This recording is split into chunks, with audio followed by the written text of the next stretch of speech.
নামাজ পড়ার সময় পোশাকে যদি কোনো প্রাণীর ছবি থাকে তাহলে নামাজ হবে কিনা, বিপদে পড়ে কোথাও টাকা পাওয়া যাচ্ছে না তখন সুদে টাকা নেয়, এটা সম্পর্কে কি বল, মহিলারা কি হাত এবং মুখ খোলা রাখতে পারবে কি না। তাহলে আর বিলম্ব না করে চলুন আমরা আপনাদের যে সমস্ত প্রশ্ন ইতিমধ্যে আমাদের কাছে এসে পৌঁছেছে সেগুলোর উত্তর দেওয়ার শুরু করি। শেখ শরীফ জানতে চেয়েছেন, অজুরত অবস্থায় বায়ু বের হলে নতুন করে অজু করতে হবে নাকি সেখান থেকে ধারাবাহিকভাবে অজু করতে হবে? নতুন করে অজু করতে হবে, ধারাবাহিকভাবে অজু করলে হবে না।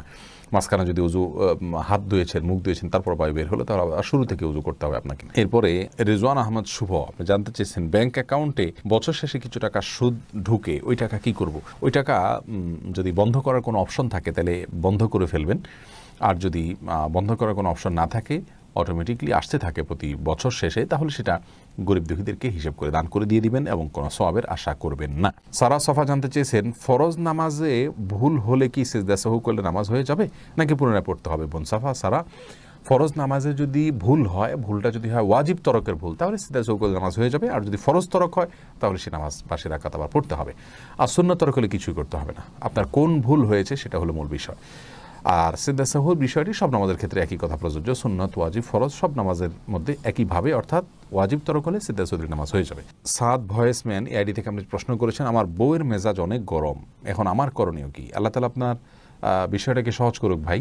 তার স্ত্রীর যদি মেজাজ গরম হয়, তিনি যদি নিজে বুঝতে পারেন যে হ্যাঁ তিনি মাঝে মধ্যে হট মেজাজি হয়ে পড়েন, তাহলে সেক্ষেত্রে তাকে আপনি পরামর্শ দিতে পারেন আউযু বিল্লাহি মিনাশ শাইতানির রাজিম বেশি বেশি করে পাঠ করা, বিসমিল্লাহির রহমানির রহিম মাঝে মধ্যে পাঠ করে, এগুলো পাঠ করলে আল্লাহ রাব্বুল আলামিন বদমেজাজ মানুষের কমিয়ে দেয়। বিশেষ করে তার যখন বদমেজাজ হবে আপনি তাকে শুনিয়ে দূর থেকে এটা পড়তে পারেন, যদি পড়েন ইনশাআল্লাহ দেখবেন তার বদমেজাজ কমে গেছে। এবং রাসূল করিম সাল্লাল্লাহু আলাইহি ওয়াসাল্লামের জীবনে এরকম ঘটনা ঘটেছে যে এক ব্যক্তি রাগান্বিত হয়েছেন, তিনি দূর থেকে বলেছেন আমি জানি একটি কালিমা যেটা পড়লে তার রাগ কমে যাবে, এবং তাকে শুনিয়ে সেটা তিনি পড়লেন, তারপর লোকটি সেটা অনুসরণ করলেন। তাকে ডাইরেক্ট পড়তে বললে ওই সময়টা তিনি হয়তো রাগান্বিত হয়ে যাবেন, তাকে পড়তে নির্দেশ না করে আপনি তাকে শুনিয়ে হালকা করে বললেন অথবা তাকে স্মরণ করার উদ্দেশ্যে বললেন, এর মাধ্যমে তার রাগ কমতে পারে ইনশাআল্লাহ বিইذنিল্লাহ।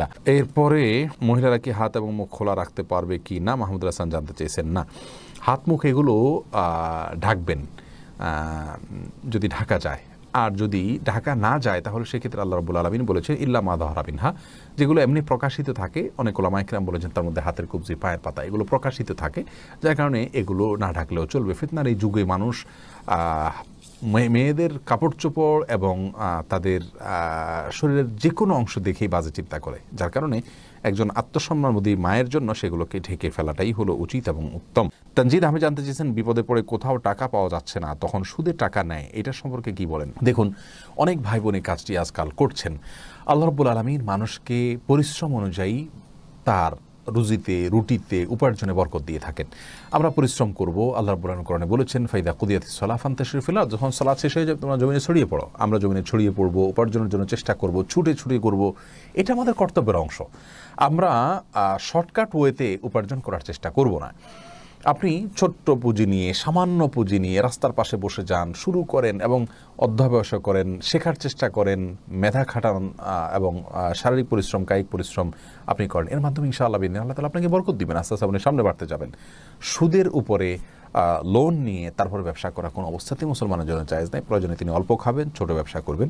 আল্লাহ তাআলা আমাদেরকে হারামকে না করার মতো ঈমানের শক্তি অর্জন করার তৌফিক দান করুন। নামাজ পড়ার সময় পোশাকে যদি কোনো প্রাণীর ছবি থাকে তাহলে নামাজ হবে কি না, নোমান ভাই জানতে চেয়েছেন, এনএস নোমান। যদি কোনো কুকুরের ছবি কোনো ছবি থাকে, কোনো প্রাণীর ছবি থাকে, তাহলে নামাজ হয়ে যাবে, কিন্তু এই কাজটি খুবই অন্যায় কাজ, খুবই গর্হিত কাজ এবং জঘন্য কাজ। কারণ হলো সালাত পড়বেন আল্লাহর রহমত আসার জন্য, আর কোনো প্রাণীর ছবি থাকলে সেখানে আল্লাহর রহমত আসে না। তাইলে আপনার এই সালাতটাতে কীভাবে আপনি আল্লাহর অনুগ্রহ লাভ করবেন? এই জন্য কোনো প্রাণীর ছবি আসে এরকম জামা কাপড়ে সালাত আদায় করা উচিত নয়। কিন্তু যদি বিকল্প কিছু না থাকে, ওই জামাকে উল্টিয়ে পারলে পড়বে, আর সেটাও যদি কোনোভাবে করা না যায়, দোনো পাশে যদি ছবি থাকে, তাহলে সেক্ষেত্রে সালাত ত্যাগ করবে না, ওই অবস্থায় পড়ে নেবে।